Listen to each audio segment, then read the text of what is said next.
দাদা কিছু বলেন দর্শক না। আমরা আসছি সুন্দরবনের পূর্বাঞ্চল, বঙ্গোপসাগর, তিন নদীর মোহনা। আমাদের রসিক ভাই ড্রাইভার, উনি আমাদেরকে সুন্দরভাবে ড্রাইভ করে নিয়ে যাচ্ছেন ঝাউবনের পাশ দিয়ে। ভাইয়ের নাম কি? ভাইয়ের নাম কি? রসিক ভাই? রশিদ। ওই রশিদ আবার রসিক।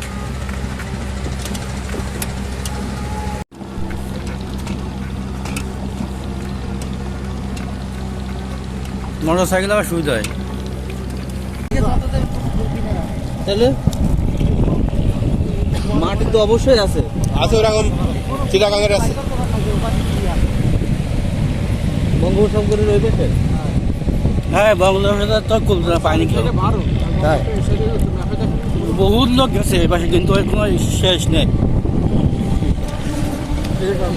উপর দিয়েও গেলেও কোনো কিছু পায় না, উপর দিয়ে গেলেও ওই যে প্লেন আটকায় নেয় না, একটা গল্প না এখানে তো সে বঙ্গোপসাগরে।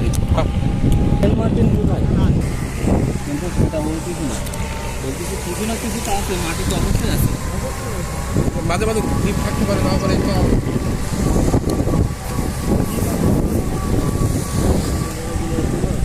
বঙ্গোপসাগর তো ইন্ডিয়াতে তো যায়। ইন্ডিয়াও হইতে পারে ওই পাশে, আবার মায়ানমারও হইতে পারে।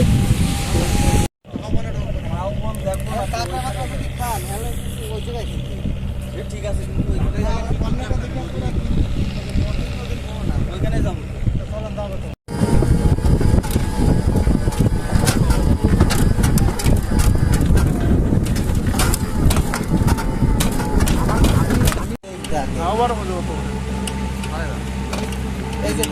ড্রাইভার ভাই, কোনো কার থাকলে একটু সংকেত দিতে হবে, নাহলে কিন্তু আমাদের পায়ে যাবার সময় আমি বাড়ি কিছু চরম বাড়ি। সে তো মানে লাইফ দিয়ে ব্যস্ত আছে। আচ্ছা, আমি বলবানি এবার। আর বাঁচবো না, ওই একটাই বাজে।